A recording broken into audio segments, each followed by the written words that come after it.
Detroit's got a really bad basketball team. What are we doing next, Drew? We're breaking down Bucks. Yes, sir.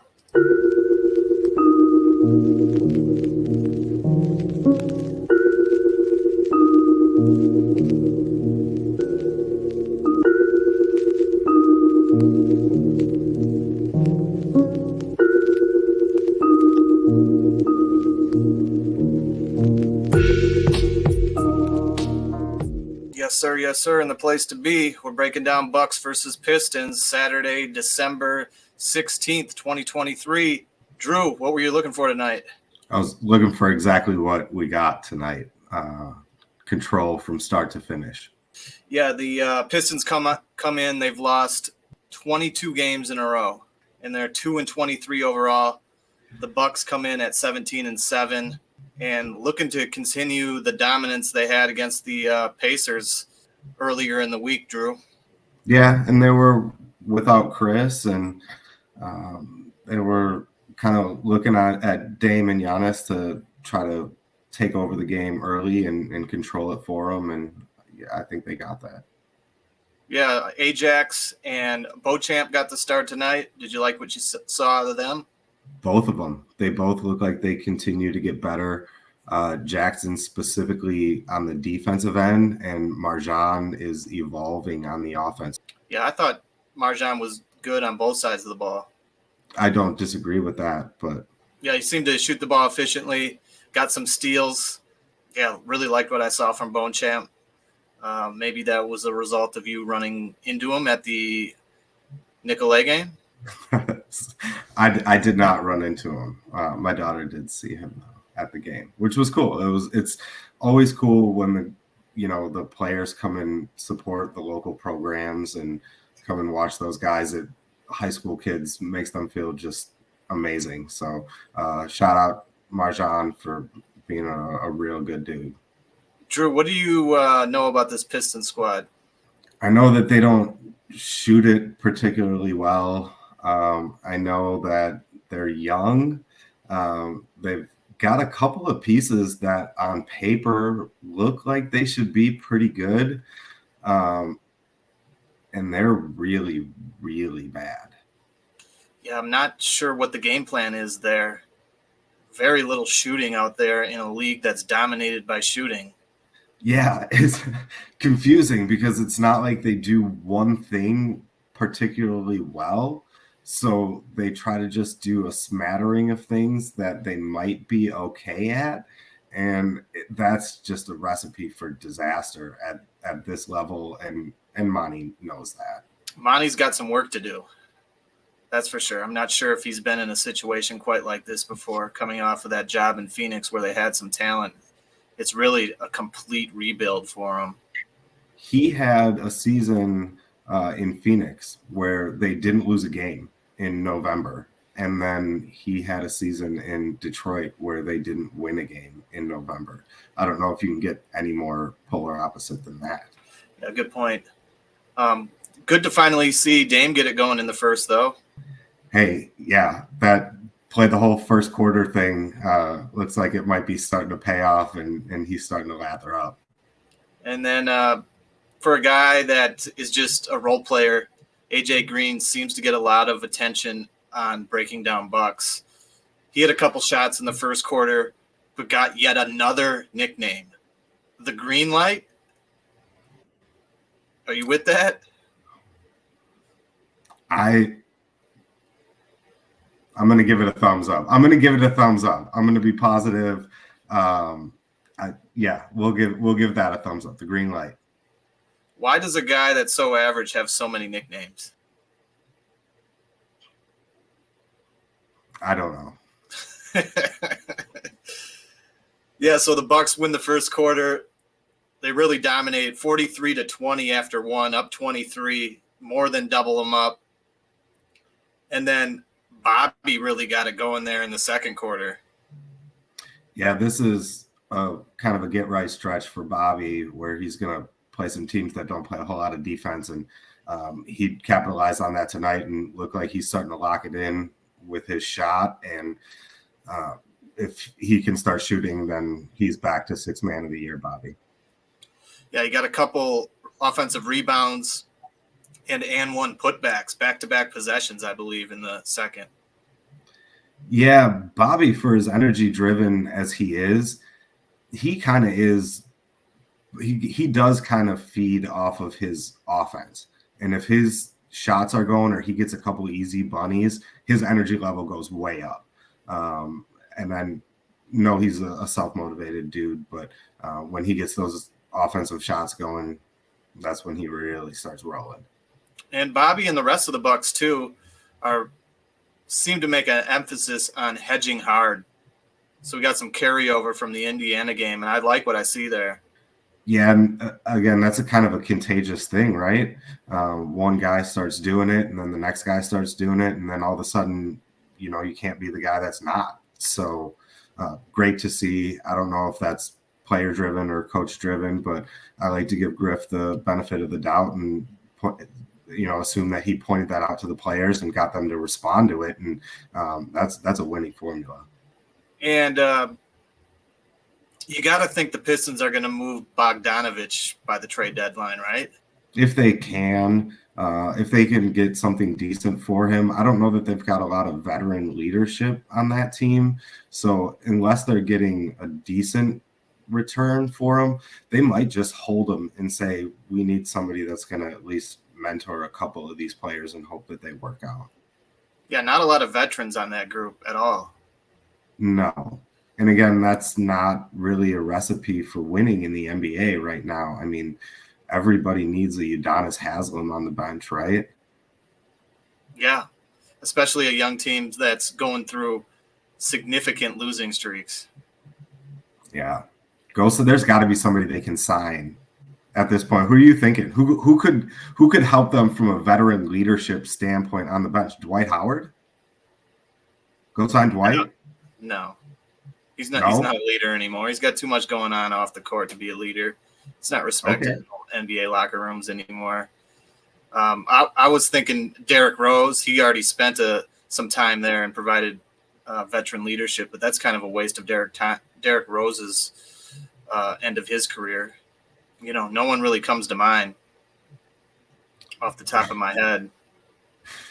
Well, if anybody in the comments wants to let us know who they think could be a good veteran leadership presence for the Detroit Pistons basketball team, please let us know. Yeah, and the Bucks finished strong in the first half. They ended up being up 81-56 at half. A season high 81 in the first half, Drew. Shot it well, and Detroit doesn't play a whole lot of defense or rebound the basketball terribly well. And then more of the same in the third, Drew. Bucks continued to open up the gap. Biggest highlight from me was Brook Lopez getting a technical. Has Brook ever agreed with an official's call? No. Brook has never agreed with an official's call.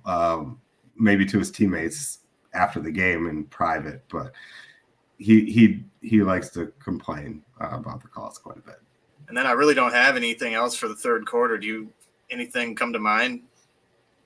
No, I mean, it's good to see that they did what they were supposed to do. I mean, this is one of those games where you should beat them handily and you should beat them start to finish. And I don't believe they trailed in that game at all. No, it was the first game we led from start to finish all year. So that's good to see. But also something that we did relatively consistently in years before under Coach Bud. Yeah, against teams like this. I mean, they weren't doing it against the top tier teams in the league, but it is good to see them getting back to doing that. And then the fourth, Bobby continued to play with energy at a season high 29. And then the Pistons rookie, Asur Thompson, only shooting 14% from three this year. I don't know that he's necessarily a three-point shooter. I think he's more of an athlete. And I believe we're going to see his twin brother tomorrow with Houston. And I think his twin brother's having a pretty decent year for them. Right. And they were only picked one pick apart. Right. Fairly similar games. It just goes to show drastically different situations. Yeah. He's got a better coach in Houston, better talent around him, and as a result, he's playing better, right? Yeah. Well, I mean, Houston went and spent a little bit of money, and they got a couple veteran guys. I mean, they got Van Vliet for them. They got Dylan Brooks, so they got somebody who can play defense for them. Guys who got playoff and championship experience, and that helps a lot in the locker room. And we'll circle back to it. Detroit just don't have it. And then the Bucks started playing some guys deep from their bench. Got some run from Chris Livingston. You like him? In the very small amount that I've seen out of him, I like what I've seen. It was kind of fun to watch that group with Bobby out there, kind of running the five. And but after that, I like what I saw. Yeah, Chris Livingston was a high recruit coming out of high school. Went to Kentucky for a year. There's some in the NBA circles that are really high on him. He's young. And that's what Griff does, right? Griff develops talent. So the more of those young guys that have just a ton of upside, and especially if they've got raw athleticism, that's what Griff's there to do, is to kind of get them going and get them game ready. So, and then your boy Robin Lopez got some semi-meaningful minutes-ish. Yeah, Robin Lopez could help the Detroit Pistons. Robin Lopez could be a veteran leadership, a solid, steady presence. We don't want to give him up right now because he does that for us as well. But it's always fun seeing Robin get in the game. Well, they're trying to develop Wiseman, and I'm not sure if they would choose to play Robin over him. Although Wiseman, he hasn't been progressing at all. Yeah, I'm not, and I don't mean playing him over anybody, just having him in the locker room and having him on the bench and having a professional, hype man over on the bench during the game. Robin can do that for you. And then Giannis was able to bring his kids down to the bench. That was cool to see. Yeah, that's what happens when you're at home playing the Detroit Pistons. Kids get to come down by the bench, give some high fives. It was cute. It's a good win, good vibes for the Bucks. They end up winning 146-114 and drew 150 straight sellouts at the Fiserv. What a turnaround it's been since the old school days at the Bradley Center. Oh, yeah, a far cry from the old Bradley Center days. Again, where you could kind of hear individuals chanting or yelling things at players. Yeah, it's become a significant home court advantage. The experience for the fan is so much better. The atmosphere, even outside the stadium, is just a complete 180 turnaround from where we came from when Senator Cole owned the team. So significant mark, 150 in a row. It's definitely good to see. And then I want to give a shout out to the captain, Kareem, who apparently fell and broke his hip last night. So I hope he gets better. And just wanted to kind of give him a shout out. Also, the t-shirt he has on in this picture is sweet. It is him fighting Bruce Lee. I think I want to get one. So anyway, shout out to Kareem. Hope you feel better. Hope you get back to being healthy. And then I just wanted to touch Drew on Game Ball Gate. Drew, did the Pacers wake us up this season? I hope so. That gave them some motivation, and they're playing like it. And that's kind of a cheap move. I don't understand why they would do that if you're the Pacers, but they may have woken up a sleeping giant, and it's good to see the Bucks playing with some edge. Drew, is that their blueprint to play with some like bad boys type of edge? Can we be the bullies in the East? Not with the way our backcourt defends right now. We don't have Joe Dumars walking through that door right now. So no, they got to win with offense right now, and hopefully get better on the defensive end. Just day by day, game by game, a little bit better energy. But if they bring that edge like they've been bringing that edge, I like our chances. And then just to look at the box score from tonight, good game from Giannis, 22. Beauchamp had 11, but was really efficient, 4 of 8 from the field, 1 of 2 from 3. Lillard had a season-high 33 points, so it was good to see him get it going tonight. Ajax had 10 in the starting role. and Bobby had a season high 31. Bobby was plus 24 tonight. Pat Connaughton plus 28 while he was on the floor. Yeah, Pat was really solid. And the Bucks shot 45% from three. Yeah, they're tough to beat when they're shooting the ball that well. And then for the Pistons, Marvin Bagley, the third, had 12. Bogdanovich had 24. Cade Cunningham had 25. 17 from Wiseman, but he was a minus 15 on the court. 13 from Ivy, but he was minus 32 tonight while he was on the court. I don't know if that was all Ivy or if that was a combination of the players he was on the floor with, but that looks really bad on a box score. Yes, sir. And that's really all I have for the night. Bucks are back at it tomorrow. We'll have another show for you tomorrow. They're playing down in Houston, so they got a late flight. Going to face the other twin down in Houston. And looks like some winnable games coming up here. Houston, San Antonio. That Magic game on Thursday should be really interesting, Drew. Yeah, Orlando's punching way above their weight right now, and they got a couple young players who are starting to figure it out.